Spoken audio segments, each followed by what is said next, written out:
Page number 51 lesson number 8 static electricity हा आपला पोर्शनमधला शेवटचा लेसन आहे. म्हणजे आपला सायन्सचा हे पोर्शन कंप्लीट होईल. Let's recall. Do you have experience of the instances given below? What is the cause of these effects? A plastic comb or ruler rubbed on dry hair attracts pieces of paper. आपण हा प्रयोग इयत्ता 6वीला केलेला होता की आपण एक कंगवा घेतला होता किंवा एक प्लास्टिकची पट्टी घेतली होती आणि त्याला जर आपण रब केल्यानंतर घासल्यानंतर जेव्हा आपण कागदाचे तुकडे जेव्हा त्याच्यावर टाकतो त्यावेळेला ते आपोआपच त्याला चिकटतात. If we pass near a polyester curtain again and again, it gets attracted towards us. If we rub a blanket with our hands and take it near a metal object, a spark is seen in the dark. Do you know other such instances? Electric charge. What do the above observations tell us? These examples are just a glimpse of the electric charge that all the objects in our surroundings hold in abundance. Electric charge is stored in our own bodies. Electric charge जो आहे तो आपल्या शरीरामध्ये आपोआप तयार होत असतो. आपण अनेक वेळेला बघतो की ब्लँकेट अंगावर घेतलेला आहे तर त्या ब्लँकेट आपल्या शरीराची जी केस आहेत त्याला चिकटतात. कित्येक वेळेला कंगवा आपल्या केसांना चिकटतो. All substances are made up of very tiny particles. म्हणजे कुठलं ब्लँकेट म्हणा किंवा प्लॅस्टिकची तुमची पट्टी म्हणा किंवा कंगवा म्हणा, they all is made up of tiny particles. Electric charge is an intrinsic property of these particles. Though in this way electric charge is abundantly present, it is always in a hidden state. This is because two opposite types of charges are present in equal numbers in all these substances. Electric charge हा सुद्धा नेहमी चार्जडच असतो, परंतु आपल्याला मग त्याच्यामध्ये current गेल्यासारखं का नाही वाटत? कारण त्याच्यामध्ये असलेले पॉझिटिव्ह आणि निगेटिव्ह चार्जची संख्या एकसारखी असल्यामुळे त्याच्यावर कोणताच चार्जचा इफेक्ट म्हणजे जास्त इफेक्ट आपल्याला राहत नाही. म्हणजे त्याच्यामध्ये पॉझिटिव्ह चार्जची संख्या जितकी असते तितकीच निगेटिव्ह चार्जची संख्या असते. When the positive charge and negative charge on an object are balanced the object is neutral. बघा, जेव्हा पॉझिटिव्ह आणि निगेटिव्ह चार्जची संख्या सेम होती तेव्हा ते काय बनतं? Neutral. That is there is no net charge on the object. If these charges are not balanced, the object is said to be charged. जर मात्र पॉझिटिव्ह किंवा निगेटिव्ह यांच्यापैकी एखाद्याची संख्या जर कमी झाली तर मात्र आपण म्हणू की चार्ज आहे, पण जर संख्या सेम असेल तर आपण त्याला म्हणतो न्यूट्रल. आता त्याच्यासाठी आपल्याला एक एक्सपेरिमेंट करायला लावलं आहे. Try this. How would two charge objects interact with each other? Rub one end of a glass rod against a silk cloth. Due to the rubbing a small charge will get transferred from one object to the other. म्हणजे काय करायला सांगितलं त्यांनी? Silk cloth घ्यायला लावले आणि त्या silk क्लॉथवरती एक ग्लासची रॉड, ग्लासची आपल्या शाळेमध्ये मुद्दामणे एक्सपेरिमेंट करण्यासाठी हे सर्व वस्तू आलेल्या आहेत, परंतु आता आपण शाळेत नसल्यामुळे आपल्याला हा एक्सपेरिमेंट करता येत नाही आहे. तर एक ग्लासची म्हणजे एक काचेची रॉड घ्यायची आणि ती सिल्क क्लॉथवर म्हणजे रेशमी कापडावरती घासायची. Due to the rubbing a small charge will get transferred from one object to the other. आणि त्याच्यामुळं काय होतं? रब केल्यामुळं, घासल्यामुळं एक चार्ज जो आहे तो दुसरीकडे जातो. As a result both the objects will become somewhat charge. आणि त्याच्यामुळं दोघांनाही चार्ज बॉडी बनते दोघांची पण. आता बघा, आपण जर एकमेकांच्या आपले स्वतःचे हात जर घासले तर कशा प्रकारे उष्णता निर्माण होते? तर इथंही जर ग्लासची म्हणजे काचेची रॉड सिल्क कागदावर, सिल्क क्लॉथवर घासल्यानंतर चार्ज होती दोन्ही पण body. Suspended this rod freely in air with the help of a thread. मग नंतर हा जो काचेचा रॉड आहे तो कागदाला बांधून दोऱ्याला बांधून वरती टांगा. Now charge another glass rod in the same manner and bring it near the suspended rod. मग दुसऱ्या रॉडला पण सिल्क कापडाने घासा आणि तो रॉड त्याच्याजवळ न्या. नाव टेक अ प्लास्टिक रॉड, रब one of its ends against a woollen cloth. आता काय करा? प्लास्टिक रॉड घ्या आणि तो वुलन क्लॉथला म्हणजे लोकरी कापडाला घासा.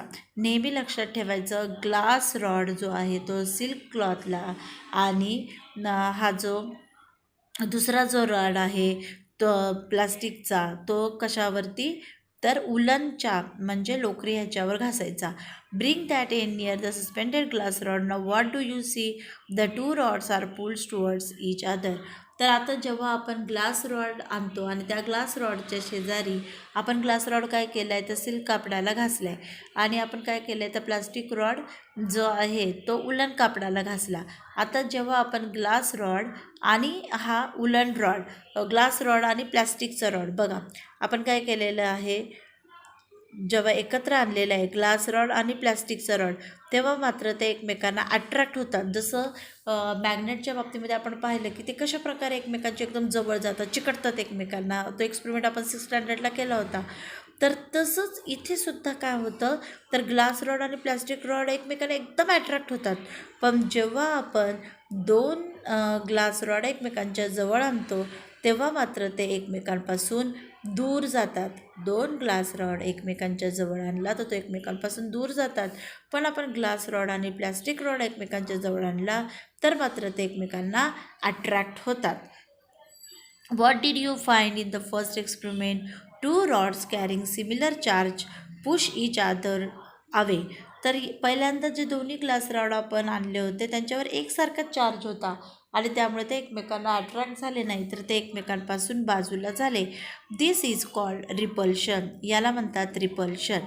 We learn from the second experiment that rods carrying opposite types of charges get pulled towards each other. This is called attraction. हे महत्त्वाचं आहे. The rods carrying opposite types of charges. जेव्हा दोन रॉडवर ऑपोजिट चार्ज असतं positive आणि negative opposite charges असतात तेव्हा ते एकमेकांना पुल्ड म्हणजे अट्रॅक्ट करतात तेव्हा त्याला म्हणतात attraction. This is called attraction. Repulsion and attraction. पहिलं होतं इथं रिपल्शन एकीकडं जाते एकीकडं जाते आणि हे होतं रिपल्शन आणि हे आहे attraction. The scientist Benjamin Franklin कोण Benjamin Franklin name the electric charges positive charge plus and negative charge minus. तुम्ही बघा तुमचं जर घड्याळातील सेल गेला असेल टी व्हीच्या रिमोटमधलं सेल गेला असेल तर तुम्ही सेल आणता तर सेलवरती पॉझिटिव्ह आणि निगेटिव्ह चार्ज असं लिहिलेलं असतं. What is the origin of an electric charge. मग इलेक्ट्रिक चार्जचा शोध कुठं आणि कसा लागला बरं.